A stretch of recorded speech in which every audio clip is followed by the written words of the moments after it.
Welcome to the Halloween edition of Bloodbath and Beyond. This is terrifying. Alright, tonight we're reviewing Halloween Night, brought to you by The Asylum. It started with a kid witnessing the rape and murder of his mother, who then happened to get disfigured by steam which burnt his face and body. 10 years later, he's in an insane asylum, and he decides to go on a murderous rampage because he's been harassed. This leads him back to his old house, where he finds a bunch of teens partying, and he kills them one by one. It had what we were lacking in a lot of serial killing movies, and that was backstory. We got backstory right off the bat, and it was a good backstory. Oh, definitely. Yeah, the backstory was definitely strong. There was motivation. I think it was a little too rushed to his first murder. Probably wanted a little more like harassment in the asylum, or maybe some scenes directly after his mother died to see what happened. Let's do something. Let's do our favorite scenes. And let's try and not pick the lesbian scene. That's what I was just about to say. I'm gonna take it. The lesbian scene was fantastic. Which one? The second one, where they're on the bed and they're all dressed up and looking real nice. And we see both girls' boobs, which is pretty awesome.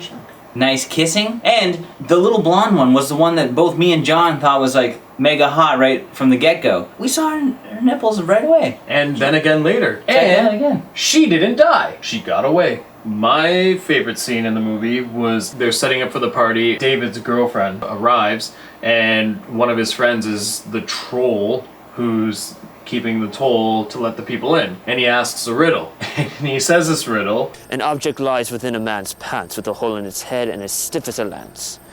If inserted correctly into the right hole, or what yonders it shall be hold. Instantly in my mind, I thought something else. Everybody, of course, has thought of penis. That's why it's a joke. It's a key. If you were to choose a second favorite scene, what would it be, John? You could pick lesbian scene number one if you like. That's true. My favorite scene in this movie is when the taller lesbian girl just starts beating the shit out of the fucking serial killer. That was awesome. That was a good scene. It's just like, yeah, this guy's lame, and she's just like, I'm gonna kick the shit out of you. The killer was just so bad and goofy. I couldn't take him serious. He was so fucking goofy. Like, especially when the lesbians were laying in bed and David's banging on the door being like, you guys gotta get out, gotta get out, gotta get out. And you see in the background him ninja somersault tumble into the room. Like, it's so dumb. He's dumb. On that note, I know my favorite scene, and it's when Larry's on the bed and just starts slithering over the bed and then just like pops up and then stabs him in the top of the head. And this guy got like punked all the time. He got like pushed and bullied so many times, like with the axe, with the gun. I'm gonna take you hostage. And he just grabs him by the neck, and this guy acted like a complete bitch in front of everyone. Every single person at the party. And it didn't make sense because he walked in and he sliced the 3 people up just relentlessly right off the top. My least favorite scene was when David went and picked up Daryl, brought him back to the house, and just said like, hey, get in the basement, and stuck him like underneath the deck or something, and shut the door and left him there for like 6 hours. They built up to some kind of prank, but it's not like they couldn't have built up the prank if he just mixed in with everybody that when they came in anyway. He could have been there already. Yeah, they could have been friends who got into a fight. He could have been a guy who was like a drug user who overreacted. But instead, he picked him up 6 hours early. Let him find his own way 6 hours later. Just call a cab. It's not worth it for the prank. Or like, you know, do the things we said before, and then everything would have been fine. But no. And Mumbly Joe had to do it his way. Hi. Chris Vale wasn't here. It was my friend Daryl. He was my friend from college and my roommate. It was a joke. That's what the whole thing was, a joke. You asshole!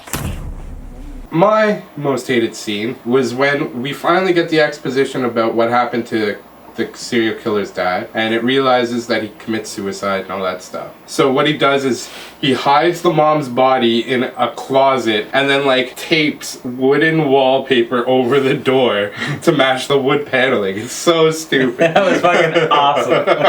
Like, it made me laugh, but it's just so dumb. I hated it. the scene that I thought was really dumb was right at the beginning in the asylum. They're like, oh, we're gonna go mess with this guy. Let's put these masks on. It's like, oh, it's Halloween, blah, blah, blah, blah, blah. And then instant death and he walks away. He takes down these guards or nurses or whatever they are and he rips their throat out with his bare hand, which was cool. He does something so awesome. And then do we see anything awesome after that? I think the best thing after that was when he was attacking the girl in the car, but it just was very, very quick cuts between like her face and blood spraying on it, and then like intestines at the end. After that, they never once did like the full impact death. The aftermath was really well done, but the before just made me mad. Everyone that died, it seemed like, choked on blood. So the new segment I'd like to introduce, it's like, what would you do?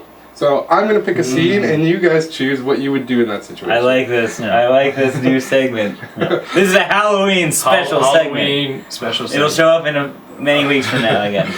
This week, I'm going to choose when Dave gets the gun next to the snow globe and he walks downstairs. He knows the killer's on the house. What do you do from there? Dave threw his gun, untied the girl, and then gets beat to death. So you get the gun, what do you do from there? So I get the gun, I go downstairs. I see my girlfriend tied up under this crappy pull-out bed. First thing I do is I lift the pull-out bed up and just move the handcuff thing off there. Grab the girl, untie her, and I keep the gun like that. I let her face one way, ungag her. If she says, he's behind you, I turn and shoot. So now, Todd, when he dies, he goes into the washroom and he has a box full of weapons and gear, and then he sees the guy that he was just warned about is on the loose. Yeah. What do you do? I'd probably piss my pants. Yeah. This guy's scary as hell. And I question why he's wearing a bright fucking white perfect shirt. Yeah. Like, where did he get that? So I've dropped the box already? Yeah, I guess Or so. I'm in the midst of dropping the box. Or did you dropped it from being scared? Okay, well, fuck. Pick up a weapon and fucking fend off the guy. Yeah. How about running out the door and just closing it and be like,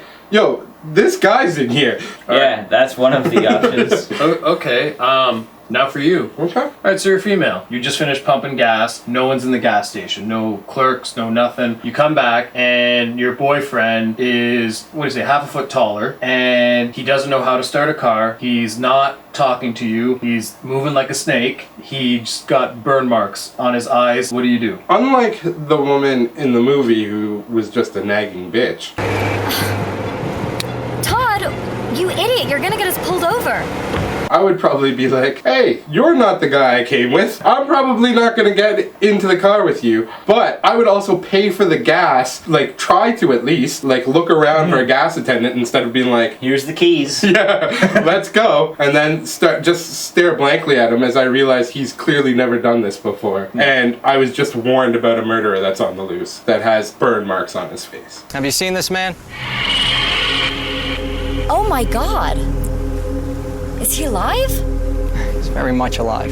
Alright, let's give some final thoughts and a rating. Let's try and make it not movie related, but Halloween related. Okay. Don't use skulls. Nothing was good about this movie other than the fact that they had some pretty attractive girls and we got to see the hottest girl topless, which I was very happy about because we saw her right away. It kept me engaged. The makeup was good, but go watch Halloween, not Halloween Night. I'm giving this 1 mask out of 5. I thought this movie had potential and then it was wasted. So I'm going to give this 1 UNICEF coin collector box out of 5. Great one. That's a good one. This movie had a lot of potential, and we did get to see some boobs and some decent deaths, and boobs and lesbian scenes. I'm gonna give this 1.5 spiders that come in those bags of cobwebs out of 5. Well, I hope you enjoyed our Halloween special.